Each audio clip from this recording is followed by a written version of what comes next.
Welcome to quick review. और quick review में हम बात करने जा रहे हैं जी Pakistan green initiative a canal project causing controversy. कि पाकिस्तान का जो ग्रीन इनिशिएटिव है कि भाई पाकिस्तान आपने देखा कि दरिया सिंध से जो है वो 6 नहरें निकाली जा रही हैं, तो उसको लेके कंट्रोवर्सी जो है वो बनी है पाकिस्तान के अंदर कि एक अच्छा प्रोजेक्ट है, लेकिन उस अच्छे प्रोजेक्ट में भी हम ये देख रहे हैं कि भाई कुछ प्रॉब्लम सामने आ रहे हैं और एक कंट्रोवर्सी जो है वो सामने आ रही है। और खास करके सिंध जो है वो मुखालफत कर रहे हैं कि भाई हम इसको नहीं बनने देंगे। तो देखते हैं कि इसका पाकिस्तान की पॉलिटिक्स के ऊपर क्या असर होगा। और ये बेसिकली जो प्रोजेक्ट है, ये प्रोजेक्ट है क्या?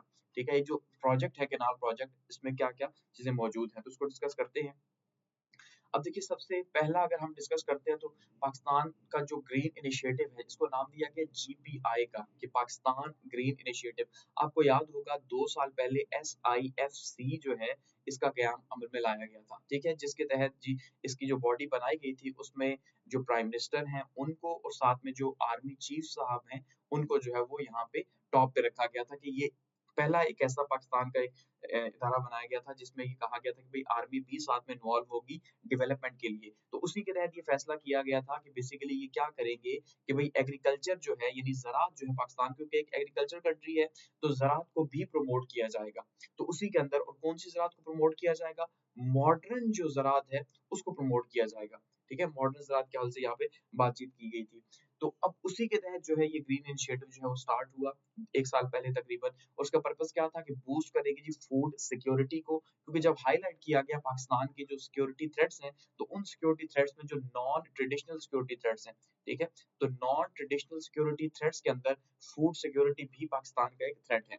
ठीक है, उसके अंदर ये कहा गया कि भाई अब हम जो है वो क्या करेंगे जी, नेटवर्क बनाएंगे 6 कैनाल्स का। कि दरियाए सिंध जो है, आपको पता है जो दरियाए सिंध है, उस दरियाए सिंध से जो है सबसे बड़ा पाकिस्तान का दरिया, उससे 6 नहरें निकाली जाएंगी। 6 सब डिवीजन उसकी की जाएंगी, 6 नहरें निकाली जाएंगी। और खास करके वो, वैसे तो बेसिकली हर सूबे के अंदर ही आ रही हैं, लेकिन जो सबसे जो मेजर उसका प्रोजेक्ट है इन 6 में से, वो है चोलिस्तान का प्रोजेक्ट। ठीक है जी, चोलिस्तान कैनाल का, जिसके ऊपर सबसे ज्यादा जो है वाविला किया जा रहा है कि भाई ये नहीं बननी चाहिए। ठीक है, सिंध की तरफ से। तो 6 कैनाल्स निकाली जाएंगी SIFC के तहत, यानी कि जो ज़राअत को मॉडर्नाइज किया जाएगा, उस ज़राअत के अंदर जो है अब यहाँ पे 6 नहरें निकाली जाएंगी दरिया सिंध से। और इसकी जो लागत आएगी वो आएगी जी 3.3 बिलियन, यानी कि 3.3 अरब रुपए के मंसूबे से बनेगा। और आर्मी चीफ और प्राइम मिनिस्टर जो है वो इसको देख रहे हैं। तो आपको याद होगा कि लास्ट मंथ जो है वो आर्मी चीफ साहब और खास करके साथ में जो पंजाब की CM है, ठीक है, जो मरीम नवाज है, उनके साथ एक फोटोशूट भी आया था, जिसमें उन्होंने कहा था कि भाई जब चोलिस्तान जो प्रोजेक्ट है इसका इफ्तिताह किया था, काम तो पहले से हो रहा है, लेकिन एक जो है वो इनॉग्रेशन उसकी हुई थी। ठीक है जी, उसके फेज 2 की। तो इसको कहा जा रहा है ये गेम चेंजर है। और ये क्या करेगा? ये पाकिस्तान की जो बंजर जमीन है, उस बंजर जमीन को, जैसे चोलिस्तान जो है आपको पता है जो मेजोरिटी में जो एरिया है पंजाब का, वो बंजर है, तो ये जो चोलिस्तान कैनाल है, ये कहा गया वो उसे आबाद करेगी। और बाकी जो 5 कैनाल्स हैं वो भी जो है बलूचिस्तान को या सिंध को या KP को जो है उनको फायदा देगी। ठीक है, ये कहा गया। और जो शॉर्टेज है पाकिस्तान की इन एरियाज के अंदर पानी की, जहाँ पे जो है वो बंजर जमीनी है, तो वहां पे उसको फायदा पहुंचाया जाएगा। लेकिन अब प्रॉब्लम क्या है कि जो स्टेक होल्डर्स हैं, स्टेक होल्डर्स का मतलब क्या होता है? कि जो हिस्सादार है इस मुल्क को चलाने में, ठीक है, वो स्टेक होल्डर्स हैं। तो उसमें एक स्टेक होल्डर क्या है? सिंध भी है, जाहिर बात है, यानी सिंध की पार्टीज भी हैं, और उसमें पीपल्स पार्टी भी शामिल है।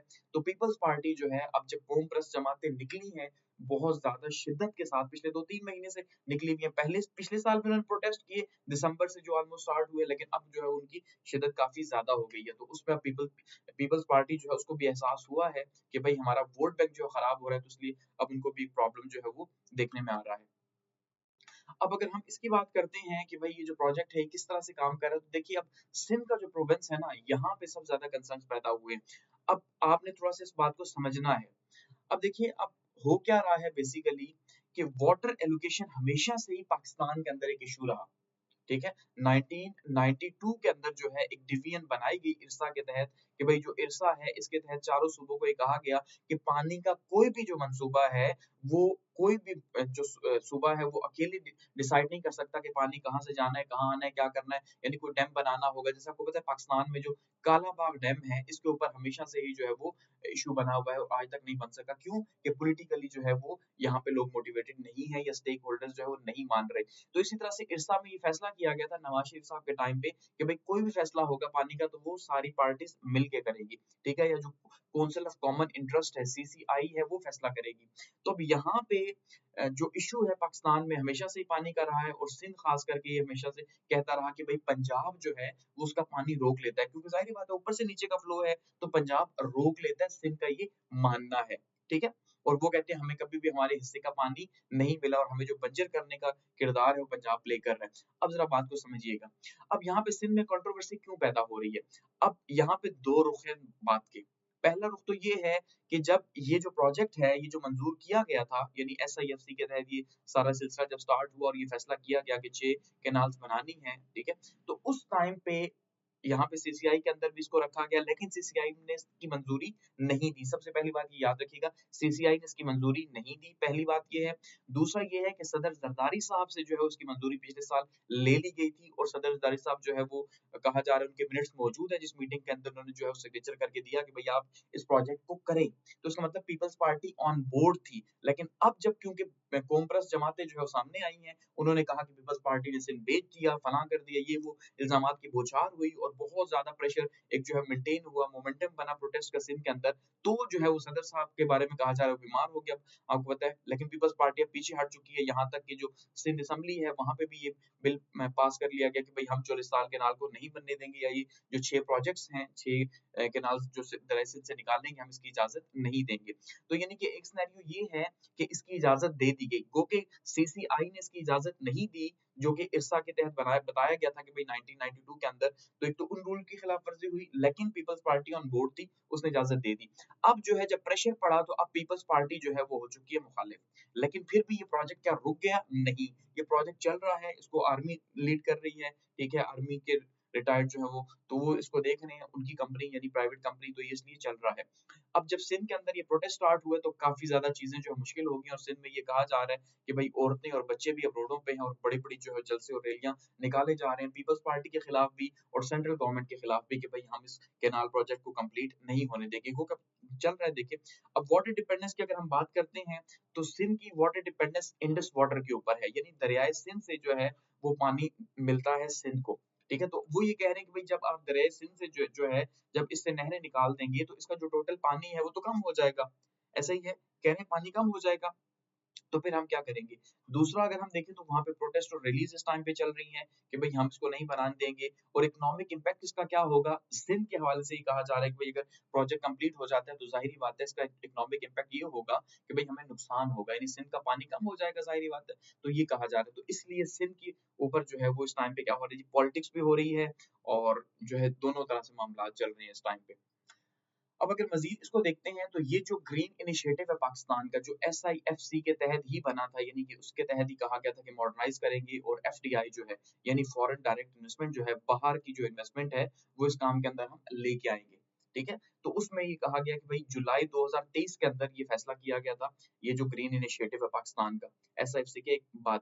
तो उस टाइम पे मॉडर्नाइज़ करने का फैसला किया गया कि जिसके तहत प्रोडक्टिविटी एनहांस होगी, उसमें टेक्नोलॉजी का इस्तेमाल होगा, इक्विपमेंट्स का इस्तेमाल होगा, बेहतर ड्रोन्स का इस्तेमाल किया जाएगा, ठीक है, ड्रिपिंग मेथड्स का इस्तेमाल, यानी जो मॉडर्न आप ये कह लें, ठीक है जी, जो मॉडर्न एग्रीकल्चर है, उस मॉडर्न एग्रीकल्चर को यहाँ पे किया जाएगा। उसके अंदर जो-जो टूल्स शामिल होंगे, यानी टेक्नोलॉजी का इस्तेमाल किया जाएगा, ठीक है, इसी तरह से ड्रोन टेक्नोलॉजी का इस्तेमाल किया जाएगा, इसी तरह से जो वाटर के जो इश्यूज हैं और ऐसी जो क्रॉप्स लगाई जाएंगी जो कम पानी जो है वो ले रही हैं, ठीक है, और उनके ऊपर रिसर्च जो है वो की जाएगी, R&D होगी, तो हर चीज इसके अंदर जो है शामिल थी, ये कहा गया। तो पर्पस क्या था जी? मॉडर्नाइज करना इसका पर्पस था, जिसके अंदर जदीद टेक्नोलॉजी जो है वो शामिल करना था इसके अंदर, ठीक है, ताकि जदीद टेक्नोलॉजी शामिल हो। और दूसरा क्या इसका पर्पस था? रिसोर्स प्रोविजन था, कि भाई जो रिसोर्सेज हैं जैसे सीड्स वगैरह या फर्टिलाइजर्स वगैरह, उनको जो है सब्सिडाइज करके जो है दिया जाएगा। और तीसरा क्या था? इन्वेस्टमेंट अट्रैक्शन, कि भाई जो बाहर की इन्वेस्टमेंट है, FDI है, फॉरेन डायरेक्ट इन्वेस्टमेंट है, उसको पाकिस्तान में लाया जाए। तो ये जो है उसका तीसरा पर्पस था, तो इस पर्पस के लिए इसको किया गया। अब ये जो ग्रीन प्रोजेक्ट है इसको लीड कौन कर रहा है? तो इसको SIFC के बैनर के नीचे है, पहली बात तो ये है। दूसरा, इसको प्राइवेट कंपनी ऑन कर रही है, ठीक है जी। जो प्राइवेट कंपनी है बेसिकली वो वेस्ट लैंड की कल्टीवेशन की रिस्पांसिबिलिटी उसने ली हुई है, और उसको आर्मी की जो कंपनी है वो ऑन कर रही है। समझ रहे हैं बात को? यानी जो एस्टेब्लिशमेंट है, अब ज़ाहिर-सी बात है पाकिस्तान के अंदर वो एग्रीकल्चर भी करेगी, और रिस्पांसिबिलिटी ले रही है कि हम जो है वो पाकिस्तान को ग्रीन बनाएँगे। तो इसलिए अब जो आर्मी बेस्ड कंपनी है, तो इसीलिए आर्मी बेस्ड कंपनी है, तो रिटायर्ड जो है वो जनरल साहब जो हैं शाहिद नज़ीर जो हैं वो इसके हेड हैं इस कंपनी के, और वो इस पूरे प्रोजेक्ट को भी देख रहे हैं कि किस तरह से नहरें निकलेंगी, कहाँ जाएँगी, ये सारी चीज़ें उनकी कंपनी जो है वो देख रही है। और इसमें उनका कहना ये है कि 60,000 लोगों को जो है वो क्या मिलेगा जी, रोज़गार भी मिलेगा और साथ में कॉटन, व्हीट और हर तरह की जो है वो फसलें पैदा की जाएँगी। लैंड कंज़र्वेशन की बात की जाए तो 4.8 मिलियन एकड़्स जो है वो जो ज़मीन है, जो बंजर ज़मीन है, उस बंजर ज़मीन के ऊपर ये सारे के सारे जो है वो काश्तकारी होगी और एम्प्लॉयमेंट जनरेट होगी, तकरीबन 60,000 के करीब जो है लोगों को रोज़गार इससे मिलेगा। अब यहाँ तक तो ये बात है। अब जो इसके जो प्रोजेक्ट्स हैं, इसमें जो सबसे क्रूशियल प्रोजेक्ट जो है, ठीक है? जिसके ऊपर सबसे ज़्यादा जो है प्रॉब्लम हो रहा है, वो है चोलिस्तान का प्रोजेक्ट, ठीक है जी? यानी चोलिस्तान जो है पंजाब के अंदर, उसकी जो कैनाल है, जो दरियाए सिंध है, उससे जो चोलिस्तान के एरिया को ये कह रहे हैं कि भई हम क्या करेंगे, उसको ज़रख़ेज़ करेंगे, तो उसके ऊपर काफ़ी ज़्यादा कहा जा रहा है कि वो एक बड़ी प्रोजेक्ट है, ज़ाहिर-सी बात है, तो उसके ऊपर जो है वो सिंध को बहुत ज़्यादा तहफ़्फ़ुज़ात है कि इससे हमारा बहुत ज़्यादा पानी रुक जाएगा और हमें हमारे हिस्से का पानी नहीं मिलेगा। इसको जुलाई के अंदर अप्रूव किया गया, यानी जुलाई 2024 के अंदर जो है इसको अप्रूव किया गया और ये तकरीबन 176 किलोमीटर जो है वो लंगा लॉन्ग प्रोजेक्ट है और ये बहुत ज़्यादा लंबा प्रोजेक्ट है। आप अंदाज़ा करें 176 किलोमीटर का प्रोजेक्ट है और ये 2030 तक कंप्लीट होगा, ठीक है?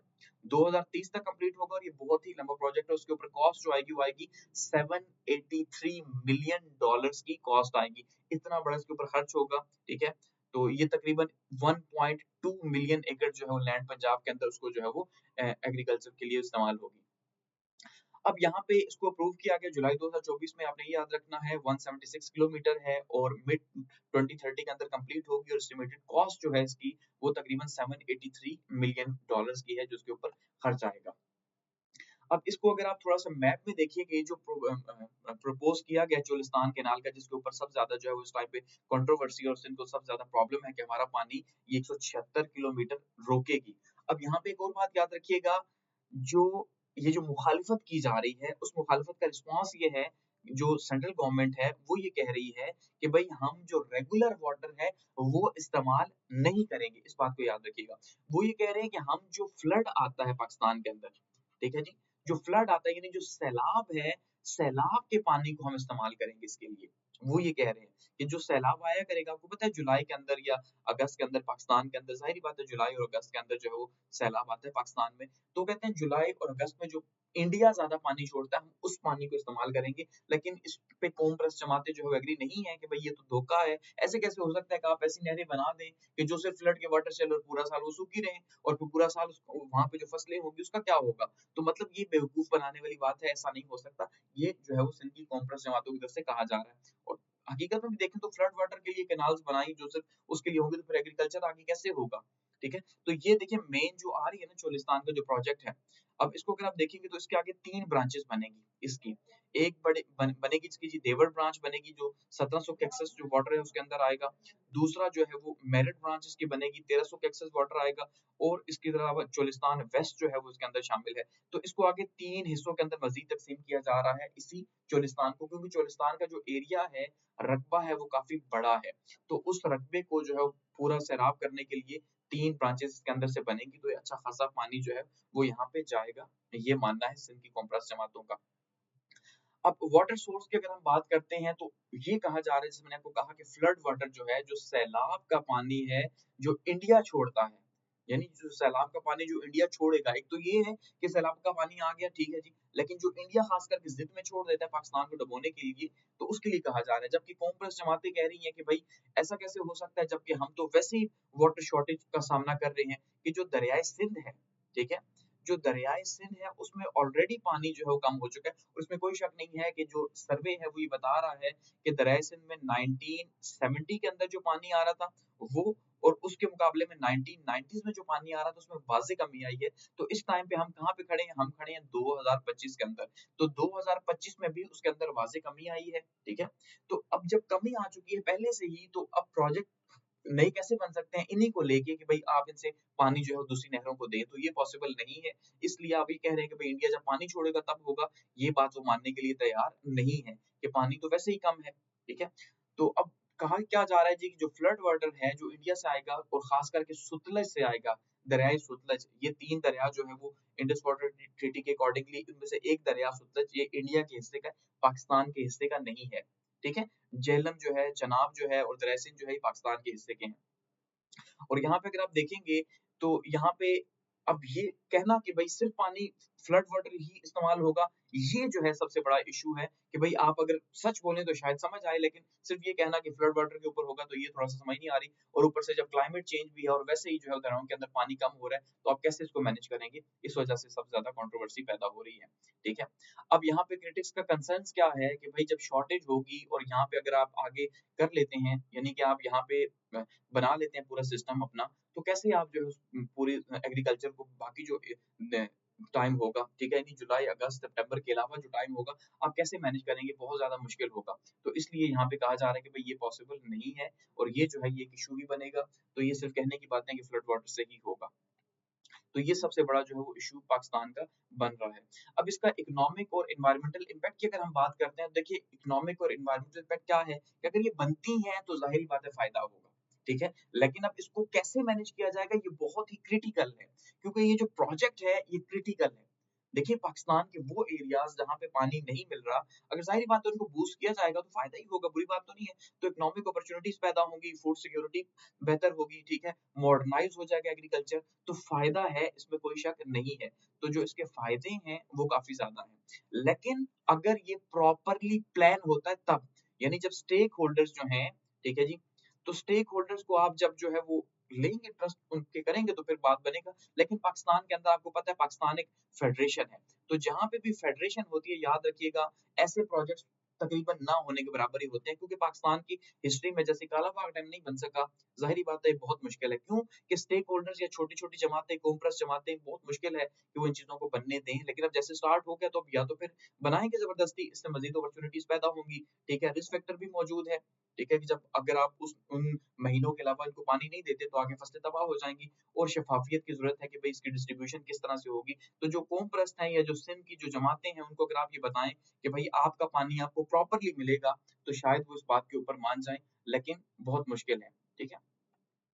तो एट द एंड हम क्या कह सकते हैं जी कि अब इसकी की फॉरवर्ड क्या है कि किस तरह से आगे बढ़ा जा सकता है? देखिए आगे बढ़ने के लिए क्या किया जा सकता है? सबसे इम्पोर्टेंट चीज़ ये है कि इसके अंदर ट्रांसपेरेंसी लाई जाए, शफ़ाफ़ियत, कि भई इस प्रोजेक्ट को कैसे आगे जो है लेके जाया जाएगा कि हर सूबे को उसका पानी का हिस्सा मिले और उनके जो इश्यूज़ हैं वो खत्म हो जाए। दूसरा, एंगेज किया जाए, ठीक है? और तीसरा क्या है, यानी एंगेज किसको किया जाएगा? जो कॉम्प्रेस जमातें हैं या पॉलिटिकल पार्टीज़ जो हैं, जैसे पीपल्स पार्टी पीछे हो गई है प्रेशर की वजह से, तो उसको एंगेज किया जाए, ठीक है? और सस्टेनेबिलिटी जो है वो, यानी ऐसा प्रोजेक्ट बनाया जाए जो देर-पा हो और जो लॉन्ग टर्म चल सके, ठीक है? तो अब देखते हैं कि ये चल सकता है या नहीं चल सकता। तो ये जो है पाकिस्तान में कैनाल जो प्रोजेक्ट है उसके ऊपर कंट्रोवर्सी बनी हुई है, ठीक है?